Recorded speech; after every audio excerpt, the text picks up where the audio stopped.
Life Tamil செய்திகள். சரிகமபா நிகழ்ச்சி ரசிகர்களுக்கு மத்தியில் களை கட்டிக் கொண்டிருக்கின்றது.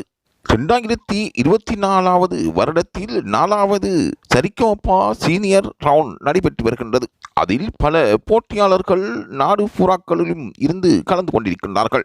சரிகமபா நிகழ்ச்சி தற்பொழுது பிரபல்யம் பெற்ற ஒரு நிகழ்ச்சியாக மக்களுக்கு மத்தியில் உலா வந்து கொண்டிருக்கின்றன. ஒவ்வொரு பாடகர்களும் தங்கள் திறமைகளை நிரூபிப்பதற்கான தீவிர பயிற்சியில் ஈடுபட்டுக் கொண்டிருக்கின்றார். கடந்த வருடத்தில் இருந்து இலங்கையில் இருந்து பல போட்டியாளர்களும் சரிகமபா நிகழ்ச்சியில் கலந்து கொள்வதற்கு வாய்ப்புகளை பெற்றுக் கொள்கின்றார்கள். அந்த வரிசையில் இந்த வாரம் மணிரத்னத்தின் மௌன ராகங்கள் சுற்று நடைபெற இருக்கின்றன.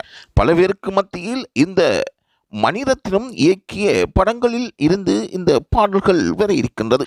மணிரத்னம் அவர்கள் பிரபல்யம் பெற்ற ஒரு இயக்குனர் ஆவார்கள். அவர் பல பாடகர்களை தன் படங்களில் பாட வைத்து அதில் பல சுவாரஸ்யங்களையும் மக்களுக்கு நல்ல செய்தியையும் சொன்னவர். ஆகவே சரிகமபா நிகழ்ச்சி தற்பொழுது பல ரசிகர்களை உள்வாங்கியிருக்கின்றது. அதற்கான களத்தையும் அமைத்து கொடுத்திருக்கின்றது. ஜீ தமிழ் தொலைக்காட்சியானது நடத்தி வருகின்ற இந்த சரிகமபா நிகழ்ச்சியில் பல பேர் பங்குபற்றுவதற்கு தாங்கள் ஏழுமான முயற்சிகளை மேற்கொண்டு வருகின்றார்கள். உலக பூராகவும் இருந்து இதில் பங்குபற்றுவதற்கான வாய்ப்புகள் கோரப்பட்டிருப்பதாகவும் அங்கிருந்து கிடைக்கும் தகவல்கள் தெரிவிக்கின்றன. இலங்கையை பொறுத்தவரையில் அண்மை காலத்திலிருந்து பல போட்டியாளர்கள் இதற்காக தங்களை தயார்படுத்தி கொண்டு வருகின்றார்கள். கடந்த சரிகமபா நிகழ்ச்சியில் இலங்கையை சேர்ந்த கில்மிசா பாடி சரிகமபா நிகழ்ச்சிக்கு பெருமை சேர்த்து வெற்றியும் பெற்றிருந்தார். அதனால் இலங்கை மக்கள் மிகவும் சந்தோஷம் அடைந்திருந்தார்கள்.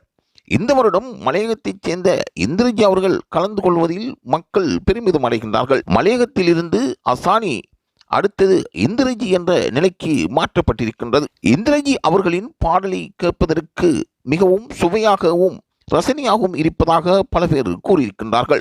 ஆகவே இந்திரஜியின் பாடலை அவர் SP பாலசுப்ரமணியன் அவர்களின் குரலில் பாடக்கூடிய வல்லமை பெற்றவர். அதனை பார்த்து ரசிப்பதற்கும் அந்த நிகழ்ச்சியில் ஒவ்வொருவரின் திறமைகளையும் இடை போடுவதற்கும் மணிரத்னத்தின் மௌன ராகங்கள் சுற்று வழங்கப்பட்டிருக்கின்றது.